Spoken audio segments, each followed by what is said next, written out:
మీరు ఓజీ కంటే కూడా మీరు శ్రీశ్రీ అంటే బాగుంది. అంటే నేను అనేది మీరు సినిమా చూడటం కరెక్టే. మరి నేను మీకు ప్రాణం అయితే నాకు పుస్తకాలు నాకు ప్రాణం ఉంది. అంటే నేను మీకు ప్రాణం అయ్యే స్థాయికి నేను వచ్చానంటే నన్ను ప్రభావితం చేసిన ఈ పుస్తకాలు. అందువల్ల మీరు కూడా నేర్చుకోండి అని చెప్తాను, మీరు కూడా చదవండి అని చెప్తాను.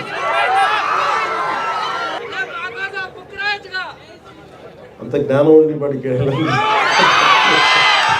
అంటే నేను నా దగ్గర అర్థం చేసుకునే శక్తి ఉంది కానీ రాసేంత శక్తి లేదు. ఏదో స్పీచెస్ రాసుకోగలను, లేదంటే నా జర్నల్స్ రాసుకోగలను, కానీ ఒక పుస్తకం రాయాలంటే చాలా జీవితం చూడాలి.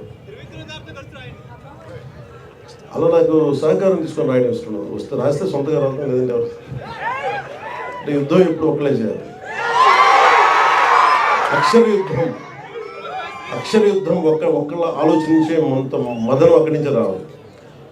భవిష్యత్తు మొత్తం భగవంతుడు మనకి విధి కనుక మనకు ఆశిస్తే మనం ఆ రోజు రాదు చూడు.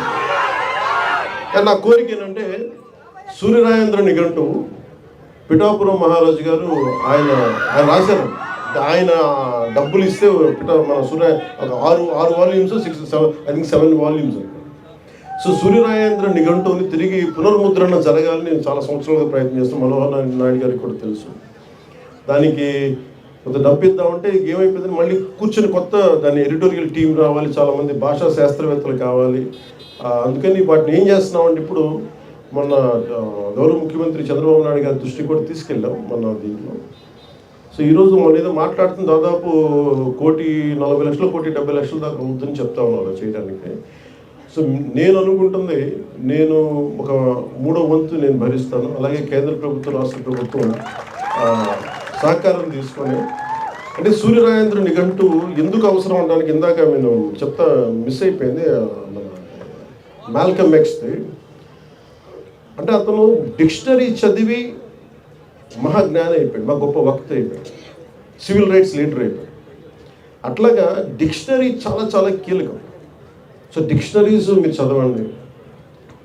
ఎందుకంటే మీకు నేను ఇవ్వగలిగేది నిజంగా మన చేతిని చాలాసార్లు అనుకుంటాను, నా పిల్లలకు కూడా ఇదే చెప్తాను, రీడింగ్ మీరు ఒక అలవాటు చేసుకోండి. పుస్తక పఠనం అనేది నెక్స్ట్ జనరేషన్కి కానీ ఈ జనరేషన్కి కానీ.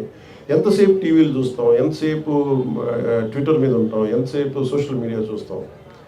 నిజంగా కనుక మన పుస్తకాలు చదివితే మనకు వచ్చే జ్ఞానం వేరు, పోరాటం చేసే శక్తి వేరు ఉంటుంది. నేను చాలాసార్లు కుంగిపోయినప్పుడు ఒక శేషేంద్ర నాకు ఉత్సాహం ఇచ్చాడు, గుంటూరు శేషేంద్ర. అలాగే నాకు తిరుగుబాటు చేయాలి, గతి మనకు దారి తెన్ను లేదు, కానీ చీకట్లో ఒక దీపంలా కనిపిస్తుంది అనేది నాకు చెప్పడానికి నాకు దేవరకొండ బాలగంగాధర్ తిలక్ నాకు దారి చూపించారు. వాళ్ళు ఎవరు నా దగ్గర ప్రత్యక్షంగా ఎవరు లేరు, కానీ వారి మాటలు నాకు గైడెన్స్ ఇచ్చింది. సో అందుకని మీకు ప్రతిదీ ఈ కనిపిస్తున్న ప్రతి పుస్తకం అది మీకు ఒక సంపద, అది మీకు ధైర్యం ఇచ్చేది మీకు. అందుకని ఆ ధైర్యాన్ని మీరు సంపాదించుకోమని. ఎందుకంటే నేను ఒక్కడిని చేసే పోరాటం కాదు, మీలాంటి యువకులు పెద్దవాళ్ళందరూ కూడా మనం కూర్చొని ఎవరైతే తెలుగు భాషా శాస్త్రవేత్తలు ఉన్నారో, అధ్యాపకులు ఉన్నారో, తెలుగు పండితులు ఉన్నారో, ముందుగా మనం చేసిన సరిగ్గా నేర్చుకున్నందుకు వారి కాళ్ళకి నమస్కారం పెట్టాలి. ఎందుకంటే మీరు ఎంత కష్టపడితే డబ్బులు ఉండవు దాంట్లో.